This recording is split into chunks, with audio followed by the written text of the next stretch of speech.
Bismillahirrahmanirrahim. Assalamualaikum warahmatullahi wabarakatuh.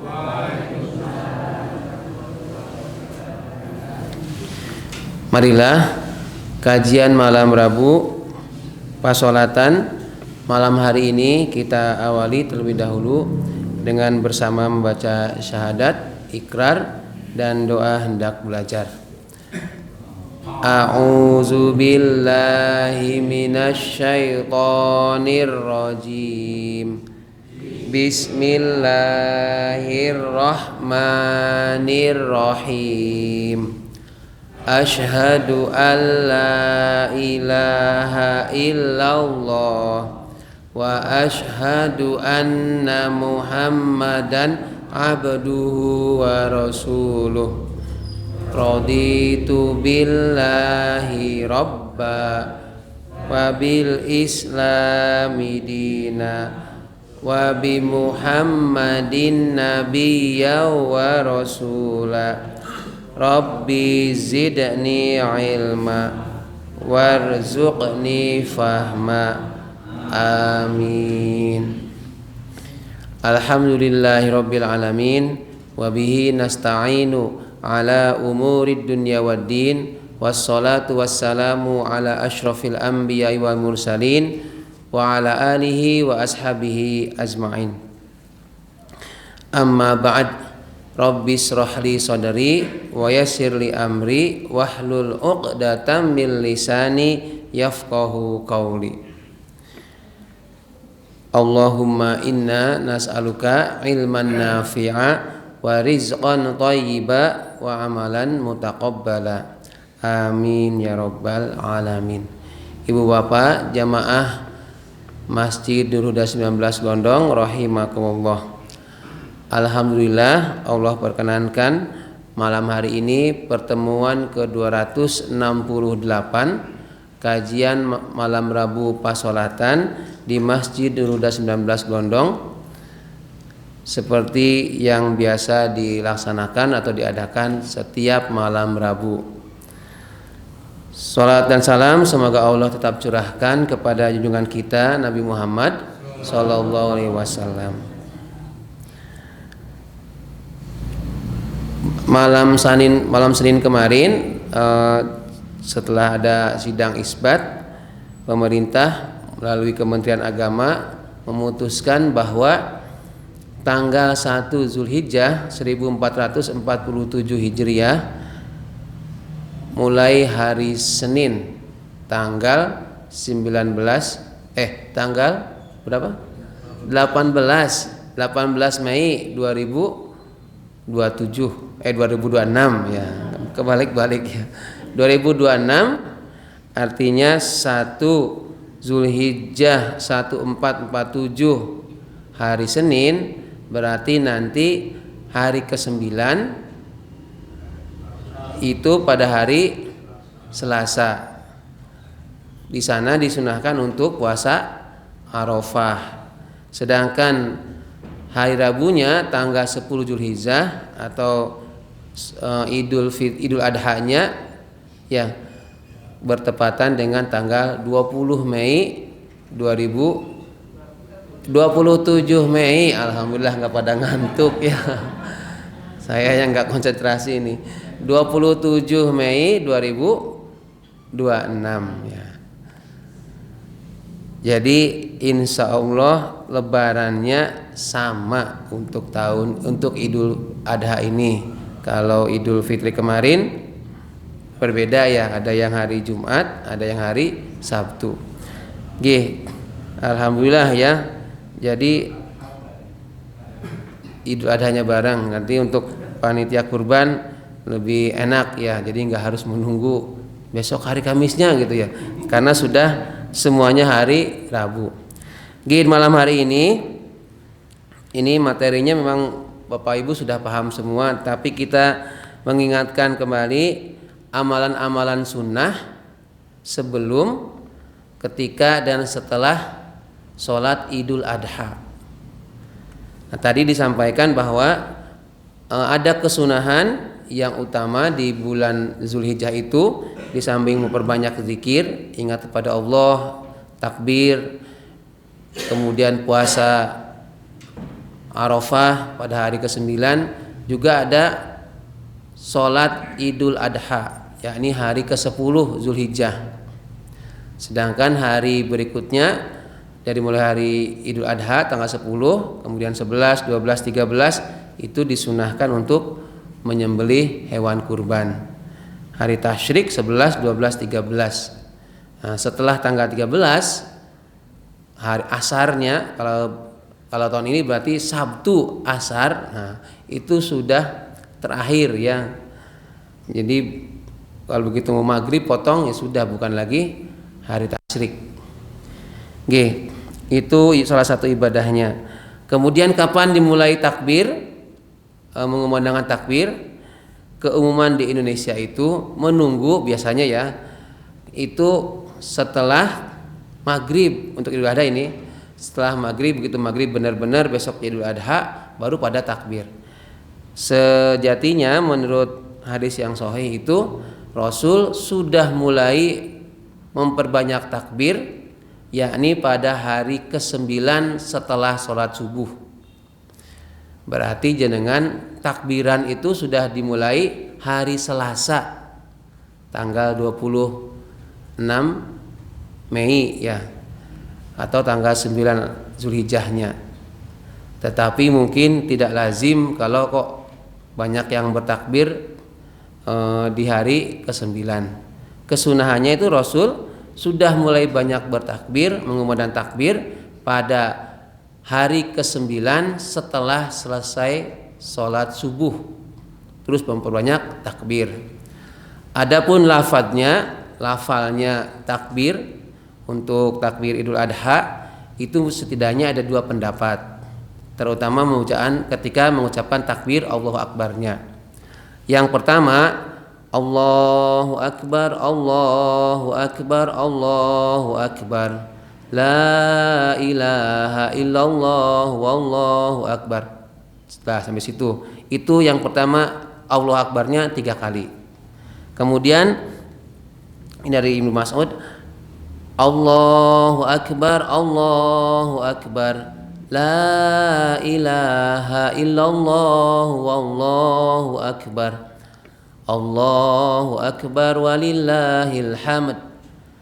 Jadi ada dua versi. Yang pertama Allahu Akbarnya itu 3 kali, yang kedua Allahu Akbarnya 2 kali. Nah, nanti bisa andainya ada yang memimpin, kok itu takbirnya 3 kali, sudah jenengan ikuti saja. Jenengan mendengar atau mengikuti kok takbirnya 2 kali, Allahu Akbar, Allahu Akbar, La ilaha illallah, wallahu akbar, kok cuma 2 kali, ikuti. Ini kesunahannya menurut dari hadis Ibnu Abi Saibah dan Baihaqi, riwayat Ibnu Mas'ud, dari Ibnu Mas'ud. Dia ada dasarnya ya untuk takbir ini, mengingatkan kembali. Jadi takbirnya itu setelah subuh hari ke-9 atau pas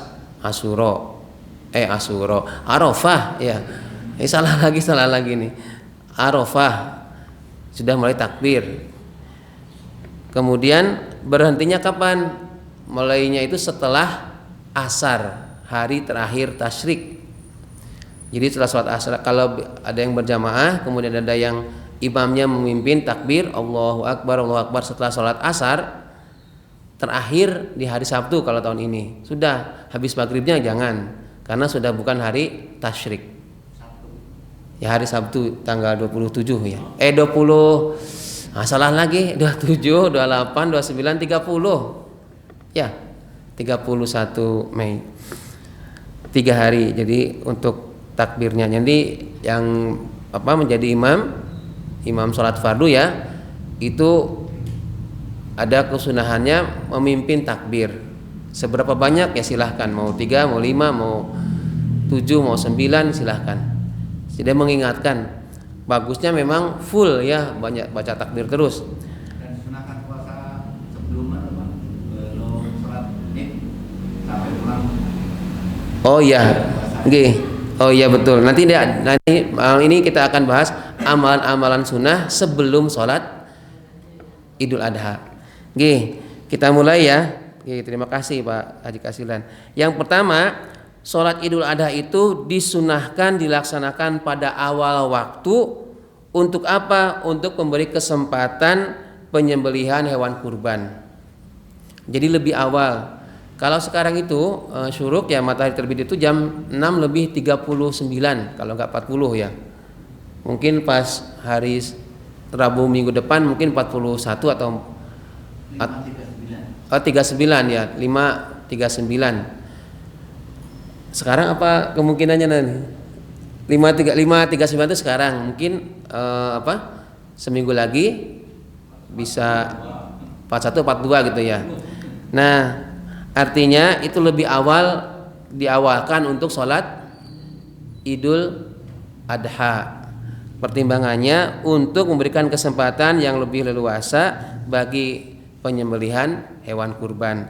Ini dari hadisnya, ini dalam kitab Nailul Autor ya, kumpulan-kumpulan hadis itu disebutkan bahwa Nabi SAW itu pernah sholat Idul Fitri bersama kami, sedangkan matahari setinggi 2 tombak. Sementara pada Idul Adha matahari setinggi 1 tombak. Artinya ini kiasan, menunjukkan. Karena dulu kan belum ada jam ya. Kalau 2 tombak kan berarti mataharinya sudah mulai tinggi kan. Kalau 1 tombak belum setinggi yang 2 tombak. Artinya bahwa untuk sholat Idul Fitri dan Idul Adha perbedaan di antara waktu pelaksanaannya. Untuk sholat Idul Fitri itu agak siang, sedangkan Idul Adha lebih pagi. Ya, itu kesunahannya. Kemudian yang kedua, sebelum berangkat sholat Idul Adha disunahkan tidak makan terlebih dahulu. Ya, tidak makan, tidak minum. Artinya disunahkan untuk puasa ya. Agar apa? Agar sesuatu yang dimakan itu setelah sholat Idul Adha saja, bukan sebelumnya ya. Disunahkan agar sebelum sholat Idul Adha itu puasa dulu. Maksudnya tidak makan, tidak minum. Tapi tidak sahur ya, nggak usah sahur ya. Saya mau sahur, buat apa? Puasa sebelum sholat Idul Adha ya. Jadi jam 4 makan yang banyak. Lah kenapa? Nanti soalnya makannya setelah sholat Id. Nah, untuk informasi bahwa sholat Id ini di sini ada ketuanya, ini ketua PHBI Wirokerten Pak Tatom. Sholat Idul Adha itu insya Allah di Glondong jam 6.15. Mudah-mudahan jam 6.15 itu sebelum jam 6.15 sudah jamaah banyak yang hadir, yang banyak datang, sehingga 6.15 bisa segera dimulai. Untuk imamnya seorang mahasiswa hafidz Quran, mahasiswa UMY dari pokoknya sana, kalau enggak Lombok, Bima ya, orang timur ya, Indonesia Timur. Kemudian untuk khotibnya itu Ustadz Dr. Ayif, beliau dosen UMY, gelarnya banyak banget ya, Dr. Ayif Fatur Rahman, SE, MSI, terus pokoknya ada 3, dengan doktornya jadi 4, banyak gelar. Padahal orangnya tidak setinggi saya ya, tapi gelarnya panjang. Ada kata orang itu, memang orang yang pendek itu otaknya kan dekat ke perut ya, cepet bener katanya itu ya. Jadi gimana kalau yang tinggi-tinggi ya, berarti bodoh-bodoh gitu ya? Enggak juga ya, itu mah hiburan bagi yang seperti saya, badannya pendek kecil itu ya. Disunahkan sebelum berangkat ke tempat sholat Id itu dalam posisi tidak makan, tidak minum terlebih dahulu ya, ditahan kan sampai jam 7 atau setengah 8, insya Allah jam 7 lah, habis itu pulang kemudian bisa makan ya, kalau sudah ada yang dimakan ya.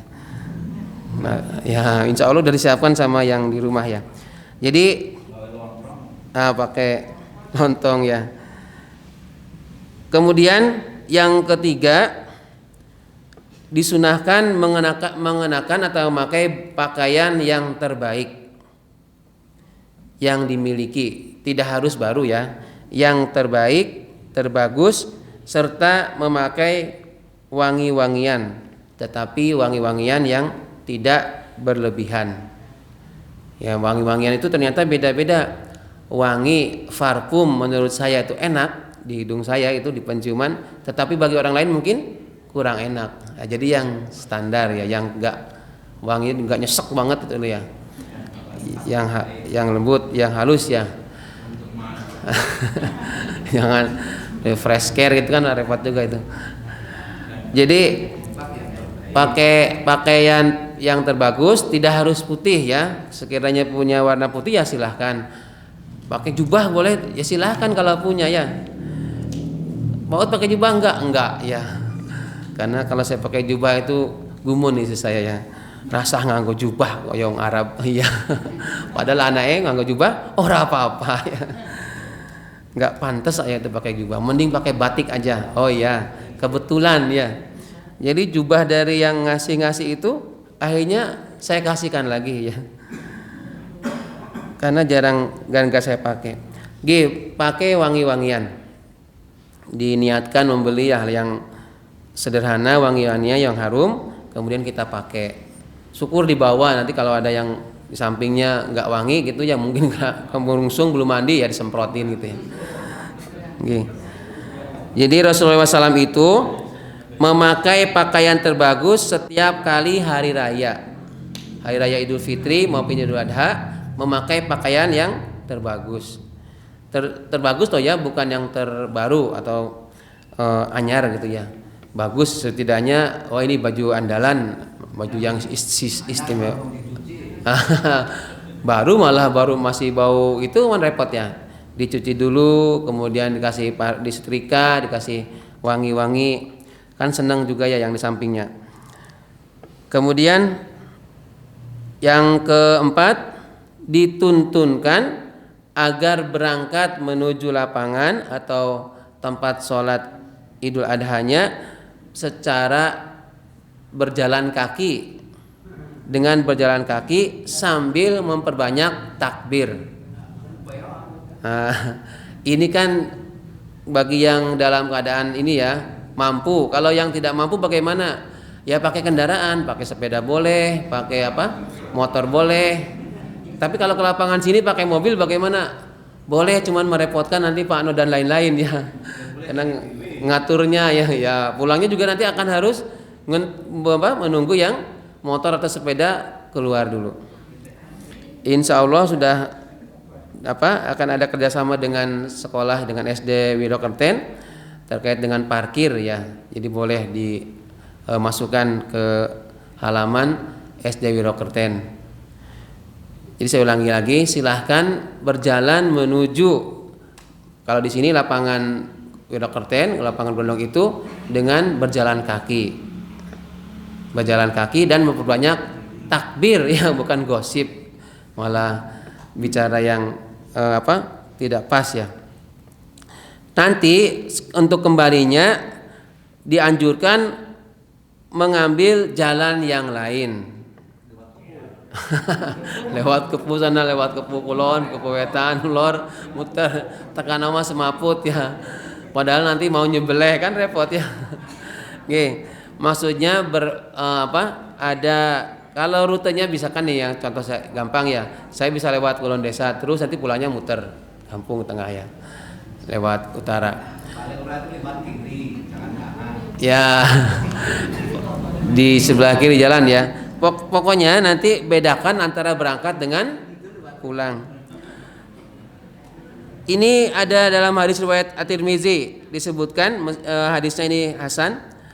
An Ali bin Abi Thalib qala minas sunnati an takhruja ila al-'id masyian wa an ta'kula syai'an qabla an takhruj. Dari Ali bin Abi Thalib radhiyallahu anhu, ini adalah menantunya Nabi, ia berkata, termasuk dari sunnah adalah berangkat sholat id dengan berjalan kaki dan makan sesuatu sebelum berangkat. Ini pas Idul Fitri ya. Sedangkan Kalau yang Idul Adha pas berangkat tidak makan dulu. Kemudian tadi yang harus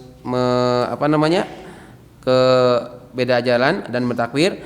Dari Ibnu Umar bahwasanya Nabi Muhammad SAW keluar dari masjid, beliau bertakbir hingga sampai ke musolanya, maksudnya tanah lapang untuk tempat sholat yang biasa digunakan sholat id. Kemudian dari Abu Hurairah, ia berkata bahwa Nabi Muhammad SAW apabila keluar untuk sholat 2 hari raya, maka beliau pulang melewati jalan yang berbeda dari jalan yang sebelumnya. Berangkat pulang itu jalannya beda. Ini untuk mempertegas yang tadi disampaikan hadis riwayat Ahmad. Jadi kesunahannya ketika berangkat sholat id, berangkat dan pulangnya melalui jalan yang berbeda. Tapi tetap jalannya jangan sampai menjauh ya. Misalkan dari sini tadi ke Kepuh dulu, ke Kepuh Wetan, ke Kepuh Lor, Sisan ke Balong yang mandi di sana ya. Malah Nggih. Kalau jam 6:15 dimulai, jenengan bisa lebih leluasa sampai sana di lapangan, berarti jenengan kira-kira dari rumah sampai ke lapangan itu berapa menit ya, dikira-kira. Bahwa meskipun nanti dari panitia PHBI menggelar tikar, jenengan juga silakan membawa alas ya, mungkin karpet atau sajadah. Kalau membawa koran atau yang lain, pokoknya sebisa mungkin tidak meninggalkan sampah ya. Bersih, awalnya bersih juga ya. Oke, kemudian yang kelima, ini anjuran untuk yang perempuan ini terutama. Hendaklah seluruh umat Islam, baik laki-laki, perempuan maupun anak-anak, bahkan perempuan yang sedang haid, mendatangi tempat sholat Idul Adha.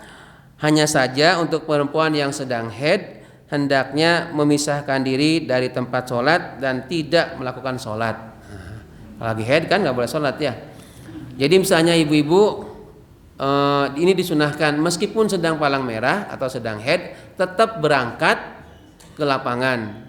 Jadi bisa sampai sana buat barisan atau tempatnya di luar barisan utama sholat, di belakang,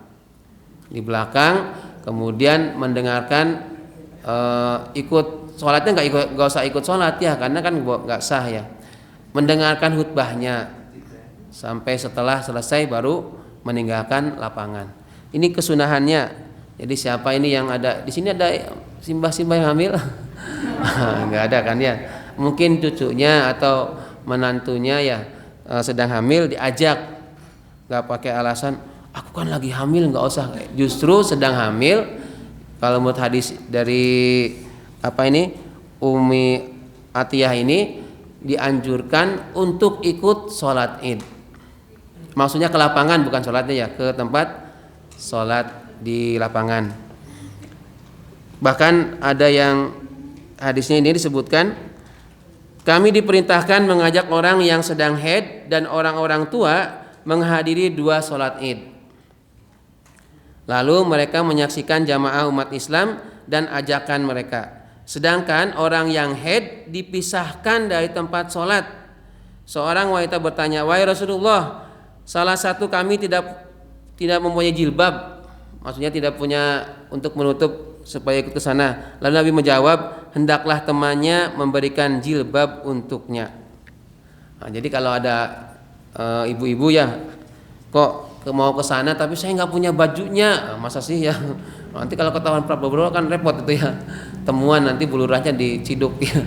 Masa ada warga nggak punya baju sama sekali, kan repot.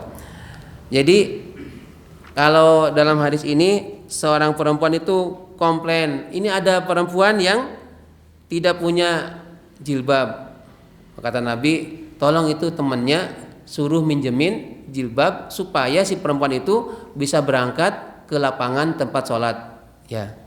Itu berarti ada anjuran kemanusiaannya. Bajunya sendiri gaya banget, mahal, ternyata tetangganya nggak punya baju untuk ke tanah lapang, kan sampai namanya ironis ya, bertentangan sekali. Insya Allah kalau di Gelondong mah nggak ada ya. Ada tidak? Nggak ada. Nanti kalau ada repot, nanti malah bisa jadi temuan. Ini masa ada sampai segitunya ya.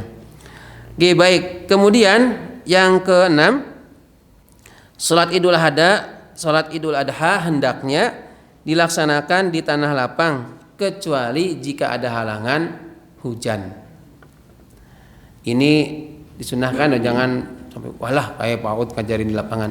Kalau mau di masjid atau di halaman masjid ya silahkan. Ada beberapa tempat itu memang tidak di masjidnya tetapi di halamannya. Saya pernah itu khutbah di Jalan Imogiri Barat, Imogiri Timur, sebelah kanan itu apa? Dekat toko besi itu, masjid apa namanya? Nah di situ bukan di masjidnya tapi di halamannya ya. Di sampingnya ada perumahan-perumahan, di situ sholat idnya. Kalau di tanah lapang di sini kan jelas tuh tanah lapang. Jadi tanah yang lapang. Insya Allah ini tahun ini saya di Pugeran Jambidan sana. Itu juga tanah lapang yang ya sawah kebun-kebun gitu, nanti di situ tempatnya. Jadi di tanah lapang disunahkan untuk sholat Idul Adha atau Idul Fitri itu di tanah lapang, kecuali jika ada halangan, diantaranya hujan. Ini berarti tidak menyalahkan beberapa orang yang sholat idnya di masjid ya. Misalnya ini saya beri contoh, di Masjid Merican Al-Ikhlas itu sholat idnya di masjid ya, karena memang sudah lapangan yang bisa menampung jamaah tuh hampir tidak ada ya. Di lapangan sana yang sebelah utaranya terminal ada masjid lagi kan di situ, masjid baru ya, Al-Ihsan apa namanya. Kalau yang di tengah itu Al-Ikhlas, kalau yang di sana itu apa ya? Itu juga mengadakan, jadi masing-masing mengadakan. Saking tidak ada tanah yang lapang. Berikutnya, apa dasarnya? Dari Abu Hurairah bahwasanya pada hari Id terjadi hujan, lalu Nabi Muhammad SAW melaksanakan sholat Id di masjid. Berarti boleh melaksanakan sholat Id di masjid manakala turun hujan. Bagaimana kalau mendung-mendung? Maksudnya cuacanya mendung, tetap aja dilaksanakan di lapangan dulu. Kalau tidak salah 2 tahun yang lalu ya, bukan tahun ini, tahun sebelumnya itu saya juga sholat Idul Fitri. Sholat Idul Fitri Idul Fitri ya, tahun sebelumnya, karena Idul Fitri kemarin kan di sini. Jadi begitu nggak lama, waduh, karena sudah mulai suasana sudah mulai gerimis-gerimis, segera sholat, kemudian khutbahnya itu ringkas, bacaan sholatnya pun ringkas. Ya alhamdulillah saya sih yes banget ya. Ya, jadi bacaannya kalau nggak salah asyam sama ad-duha ya, kan relatif pendek ya. Kemudian khutbahnya pun tidak lama. Karena apa? Karena cuacanya sudah gerimis, itu udah mulai gerimis ya. Jadi bukan tidak memaksakan dengan bacaan yang sesuai dengan kesunahan ya. Lalu jamaahnya kehujanan, enak kan kalau yang khotib kan enak ya, ada apa namanya itu, ada tendanya, jadi kehujanan pun nggak terlalu basah lah jamaah yang lain ya, apalagi yang tengah-tengah ya, takut juga nenek petir ke piye gitu. Berikutnya yang ke-7 ya, sholat Idul Adha itu dikerjakan tanpa ada seruan azan dan iqomah. Jadi tidak usah ada azan rumiyin Allahu Akbar azan untuk sholat Idul Adha atau Idul Fitri, tidak ada ya, tidak ada azan, tidak ada juga iqomah. Nah iya, nanti yang tidak ada sholat sunnah juga. Jadi ini di dalam apa namanya kitab apa tuh, saya tadi lupa. Memang tidak disebutkan tidak boleh azan dan iqomat, wal la nidaa yauma idin wala iqomah. Jadi tidak ada adzan, tidak ada qomah, dan tidak ada panggilan yang lain. Maksudnya yang semacam adzan atau semacam iqamah itu tidak tidak disunahkan, tidak boleh malah. Lalu bagaimana dengan yang ada as-sholatu jami'ah? Itu silahkan ya, as-sholatu jami'ah itu boleh, bukan dengan adzan, bukan dengan iqamah. Kalau mau ya, kalau mau misalnya. Bagaimana kalau yang panitia misalnya Bapak Ibu yang di jalan mohon segera, nah, itu kan ajakan untuk mengingatkan ya. Itu kan memang jauh sebelum sholat ya, sebelum sholat dimulai. Mungkin ada yang sengaja di kowelah kira-kira rakaat pertama sudah mau selesai baru datang nyampe ya. Itu kan mungkin ada aja yang pengennya gitu ya. Padahal sholat Id itu kan hanya 2 kali setahun. Masa sholat yang 2 kali setahun aja kok terlambat, kan ngisin ya. Untuk ada mungkin ya. Ya kita husnudonnya mungkin barangkali dia harus mengerjakan sesuatu dulu yang penting gitu. Kemudian yang berikutnya yakni tidak disyariatkan sholat sunnah baik sebelum maupun sesudah sholat Idul Adha, Idul Fitri. Nah, ini beberapa kali tuh. Misalnya pas di Al-Ikhlas itu di dalam masjid ada, sampai masjid itu ada yang sholat sunnah dulu, sholat tahiyatul masjid. Alasannya ini kan masuk masjid, padahal itu mau sholat Idul Adha. Di sini ditegaskan bahwa tidak boleh ada sholat sunnah sebelum atau sesudah sholat Id. Ani Abi Abbas, Nabi sallallahu alaihi wasallam, yaumal fitri rakaataini lam yusolli qablaha wala ba'daha. Ini terutama salat Idul Fitri ini. Dari Ibnu Abbas bahwa Nabi Muhammad sallallahu alaihi wasallam itu salat 2 rakaat pada hari raya Idul Fitri, beliau tidak salat sebelumnya dan tidak pula salat setelahnya. Maksudnya tidak ada salat sunnah qabliyah Idul Fitri, Idul Adha atau salat ba'diyah Idul Adha. Tidak ada ya. Bagaimana kalau di lapangan saya mau pengen sholat Idul Adha karena masih masih belum batal, saya mau sholat duha di sana, itu tidak boleh ya. Ini penegasannya bahwa tidak boleh ada sholat sunnah sebelum dan sesudah sholat duha. Kemudian berikutnya, hendaklah dipasang sutrah atau pembatas di depan imam sholat. Apa ini tujuannya? Untuk menandakan bahwa ini tuh sedang ada sholat.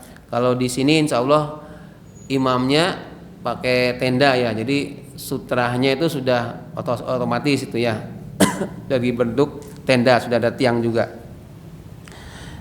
Ini apa namanya, sebagai tanda ya. Di sini pun sebenarnya kalau mau pakai sutrah ya boleh. Bahkan itu di Masjid Ahmad Dahlan itu ada papan kecil sutrah. Ini untuk menandakan bahwa ini tuh batas, jangan sampai ada orang melewati di depan orang yang sedang sholat. Kalau yang paham, kalau yang nggak paham ya, kalau memang itu slow ya lewati aja ya. Ada yang pakai tangan, ada yang pernah cerita belum, gini, terus dia mundur lagi, gini, 3 kali malah ditepis. Aku mau lewat ke malah Rainto, ya akhirnya ditepis, akhirnya dia menghindar. Pertama menghindar, yang kedua menghindar, yang ketiga malah tangannya diturunin terus dia lewat ya, karena menghalangi. Mungkin dia kebelet ya, saking kebeletnya jadi ditabrak. Berikutnya, sholat Idul Adha dilaksanakan sebanyak 2 rakaat dengan bertakbir 7 kali pada rakaat pertama dan 5 kali pada rakaat kedua. Pak, saya nggak bisa ngitung, makanya sholat berjamaah Idul Adha kan enak jadi makmum ya, tinggal imamnya Allahu Akbar, Allahu Akbar. Di sini saya praktekkan dulu ya. Nanti takbirnya 7 kali itu yang mana? Apakah Allahu Akbar yang pertama itu termasuk dihitung?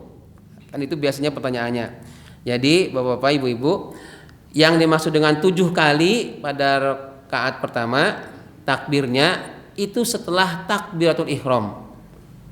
Pertama dulu kan berdiri, kemudian niat Allahu Akbar. Ini Allahu Akbarnya takbiratul ihram.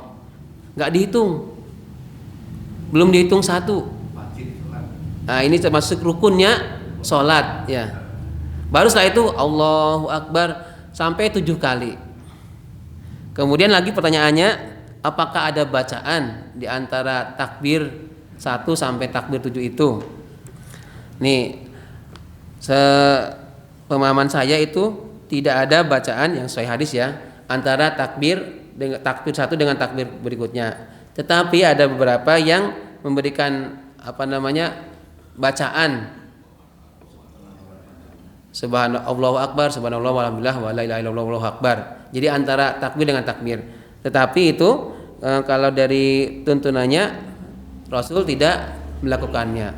Lalu bagaimana kalau ada yang membacanya?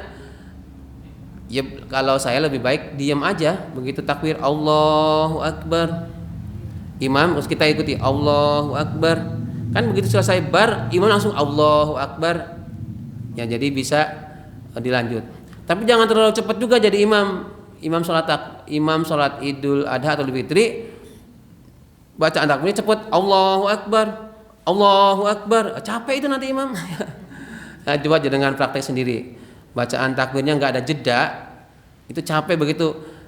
Bismillahirrahmanirrahim, nanti akan capek ya. Itu namanya manajemen napas ketika menjadi imam ya. Jadi menjadi imam itu nggak asal-asalan. Cara napasnya, cara mengelola supaya bacaannya itu nggak sampai pedot atau ada yang, nah kan ada gitu kan kadang ya, termasuk saya juga gitu. Jadi bacaannya itu nggak bisa lancar, apalagi yang di belakang misalnya ada mertua ya, sudah repot ya, jadi grogi dan lain-lain. Sholat Idul Adha dengan 7 takbir pada rakaat pertama dan rakaat kedua 5 kali takbir. Kemudian berikutnya bacaan ayatnya setelah takbir. Berapa menit lagi nih? 5 menit lagi. Habis ini selesai aja ya, biar saya bisa. Setelah membaca Al-Fatihah rakaat pertama, disunahkan membaca surat Qaf. Aduh, ono sing hafal mboten? Kalau seandainya imam ini saklek menyesuaikan dengan sunnahnya Rasul, rakaat pertama setelah Al-Fatihah sholat Id yang dibaca surat Qaf, panjang banget, maka diambillah yang standar, yang umum, yakni surat Al-A'la. Lalu rakaat kedua setelah Al-Fatihah itu yang dibaca adalah Iqtarabatis Sa'ah, atau yang paling umum juga diganti dengan surat Al-Ghasyiyah. Al-Ghasyiyah insya Allah kalau bapak-bapak sudah familiar. Al-A'la, Al-Ghasyiyah itu sudah familiar karena seminggu sekali Jumatan. Ibu-ibu nggak tahu ini, coba Al-Ghasyiyah sekali-kali. Mungkin sudah terbiasa. Kalau saya jadi imam sholat Jumat rakaat kedua tidak atau jarang menggunakan Al-Ghasyiyah, apalagi dilihat makmumnya di, misalnya ini contoh ini, kalau di masjid Istiqomah itu kebanyakan sepuh-sepuh, nggak tega saya, habis aja kadang saya nggak tega. Jadi bacaannya yang ringan ya. Padahal sunnahnya itu singkatkan khutbahnya, lamakan bacaan sholatnya. Istiqomah kepuh wetan, yang ada tugunya. Iya. Nah itu kan 2 sop pertama atau 3 sop itu mesti sepuh-sepuh. Saya melihat nggak tega juga, jadi kalau bacaannya mau Al-Ghasyiyah ya, Al-Alawiyah, Al-Ala pertama dapat sunnah juga kan, yang keduanya yang pendek Alam Nasroh. Kenapa? Lihat beda dengan misalnya kalau di kota itu, lihat ini heterogen, jadi bacaannya Al-A'la rakaat pertama, rakaat kedua Al-Ghasyiyah itu masih wajar ya. Saya kira itu saja karena waktunya sudah